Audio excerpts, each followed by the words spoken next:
زکوٰۃ واجبات نفسی میں سے ہے، یعنی پر اہمیت ترین واجبات میں سے ایک یہ ہے، زیادہ اہمیت والی چیز ہے زکوٰۃ۔ دین اسلام کے عملی احکام میں شامل ہے زکوٰۃ، عملی جس پر عمل کیا جاتا ہے۔ زکوٰۃ کا تعلق مال سے ہے۔ زکوٰۃ مخصوص شرائط کے ساتھ واجب ہو جاتی ہے۔ زکوٰۃ 9 چیزوں پر واجب ہے عموم فقہا کے نزدیک۔ حضرت ایت اللہ سیستانی کے نزدیک 10 چیزوں پہ واجب ہے، اور بنابر احتیاط واجب مال تجارت پر بھی واجب ہے زکوٰۃ، ان کے ایت اللہ سیستانی کے حوالے سے۔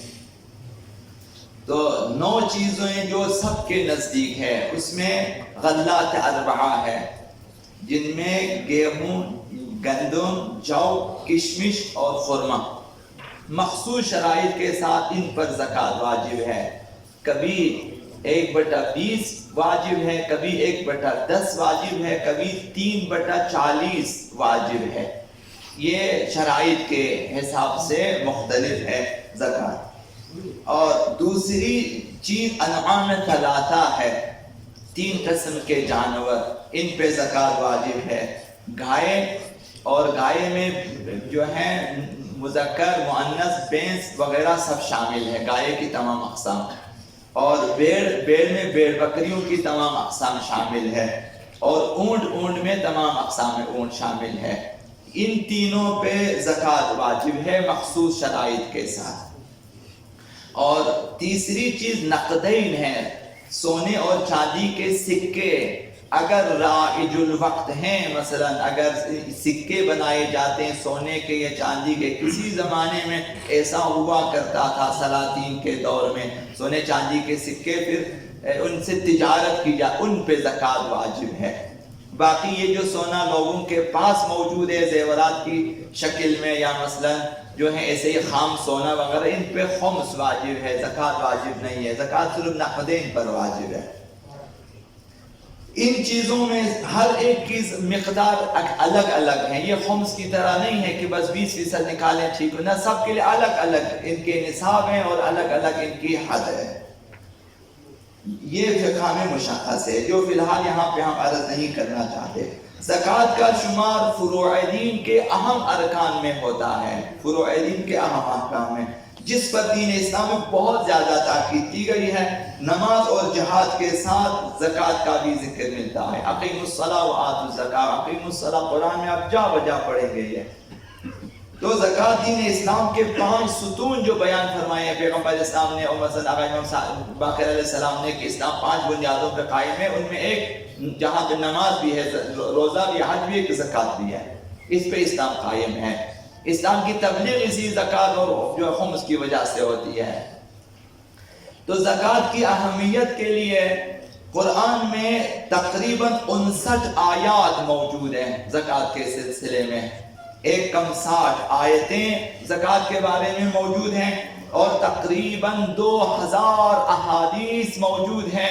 یہ زکوٰۃ کی اہمیت کی خاطر ہے کہ زکوٰۃ کے بارے میں 2000 احادیث اہل بیت اطہار اس وقت ہمارے پاس، یعنی مکتب تشیع کے پاس موجود ہیں، اور کتنی حدیثیں، کتنی کتابیں ہماری ضائع ہو چکی وہ اپنی جگہ، اب موجودہ 2000 کے لگ بھگ احادیث زکوٰۃ کے بارے میں موجود ہیں۔ تو یہ اس کی اہمیت کی ایک وجہ ہے۔ فقہ میں بھی زکوٰۃ کو واجب صدقہ سے تعبیر کیا گیا ہے۔ یہ جو کہا گیا کہ سادات پہ حرام ہے، یہ واجب زکوٰۃ، یہ زکوٰۃ مالی ہے۔ مستحب صدقات کو جو زکوٰۃ کہا جاتا ہے، وہ مثلا وہ کسی بھی سادات پہ حرام نہیں ہے، صرف واجب زکوٰۃ حرام ہے۔ زکوٰۃ بدنی جو ہم زکوٰۃ فطرہ کہتے ہیں رمضان مبارک میں، غیر سادات کی زکوٰۃ سادات کے لیے حرام ہے۔ اسی طرح یہ زکوٰۃ مالی بھی غیر سادات کی زکوٰۃ سادات کے لیے حرام ہے۔ یہ واجب زکوٰۃ، یہ دونوں واجب زکوٰۃ سادات کے لیے حرام ہے۔ باقی مستحب انہیں صدقہ واجبہ بھی کہا جاتا ہے۔ اسی میں لوگوں کو اشتباہ ہوا ہے، جب کہ صدقہ حرام ہے، صدقہ یعنی یہ واجب زکوٰۃ حرام ہے، غیر سادات، وہ بھی غیر سادات کا، صرف سادات کی زکوٰۃ حرام نہیں ہے، غیر سادات کی زکوٰۃ سادات کے لیے حرام ہے. باقی صدقات مستحبی جو آپ دے دیتے ہو، امیر، غریب، سید، غیر سید، سب کو دے سکتے ہیں، اس میں کوئی قید نہیں ہے. آپ امیر کو صدقہ دیں، غریب کو صدقہ دیں، سید غیر سید کو دیں، غیر سید کو دے دیں، وہ سب مثلا جائز ہے. فتاوا بھی موجود ہیں، احادیث بھی موجود ہیں، روایات بھی موجود ہیں، یہ سب مثلا موجود ہیں. تو بہرحال یہ ایک معمولی جو لوگوں کو بتایا گیا کہ بھئی سادات کو صدقہ نہیں دے سکتے، وہ عام مستحب صدقہ شامل نہیں ہے. مستحب زکوٰۃ دو طرح کی ہوتی ہے. بدنی زکوٰۃ جسے زکوٰۃ فطرہ کہا جاتا ہے، رمضان مبارک کے آخر میں سب نکالتے ہیں، وہ آپ کو معلوم ہے. اور دوسرا زکوٰۃ مالی ہے، وہ یہی 9 یا 10 چیزوں پہ واجب ہے جو آپ کی خدمت میں عرض کیا. غلات اربعہ ہے اور انعام ثلاثہ ہے اور نقدین اور مال تجارت ہے بعض فقہا کے نزدیک. یہ 10 چیزیں. مستحقین زکوٰۃ کی شرائط یہ ہے کہ اگر خدا نے آپ کو ایسے اموال دیے اور آپ زکوٰۃ نکال سکیں تو مستحقین زکوٰۃ کے یہ شرائط ہیں. اللہ رسول اور 12 اماموں پہ ایمان رکھنے والا شخص ہو، یعنی شیعہ 12 امامی ہو، اور زکوٰۃ دینے سے گناہ میں معاونت نہ ہوتی ہو. یہ بعض فقراء ایسے ہیں کہ گناہوں پہ خرچتے ہیں، انہیں نہ زکوٰۃ دے سکتے نہ خمس دے سکتے ہیں، اسے دے دیں جو گناہ پہ نہ خرچتا ہو.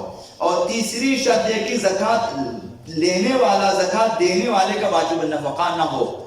بیوی واجب النفقہ، شوہر زکوٰۃ نکالی بیوی کو دے، یہ صحیح نہیں، واجب النفقہ نہیں ہونا چاہیے، کیونکہ واجب النفقہ وہ شوہر کے اوپر ویسے ہی واجب ہے، اب وہ اپنی تو واجب النفقہ نہ ہو، تو غیر واجب النفقہ کو دے. اور چوتھی شرط یہ ہے کہ زکوٰۃ دینے والا غیر سید ہو تو لینے والا سید نہ ہو. غیر سادات کی زکوٰۃ سادات کے لیے جائز نہیں ہے، لیکن اگر زکوٰۃ دینے والا سید ہے تو لینے والا سید غیر سید دونوں کے لیے جائز ہے. سادات کی زکوٰۃ غیر سادات کے لیے بھی جائز ہے، سادات کے لیے بھی جائز ہے، لیکن غیر سادات کی زکوٰۃ سادات کے لیے جائز نہیں ہے، غیر سادات کے لیے جائز ہے.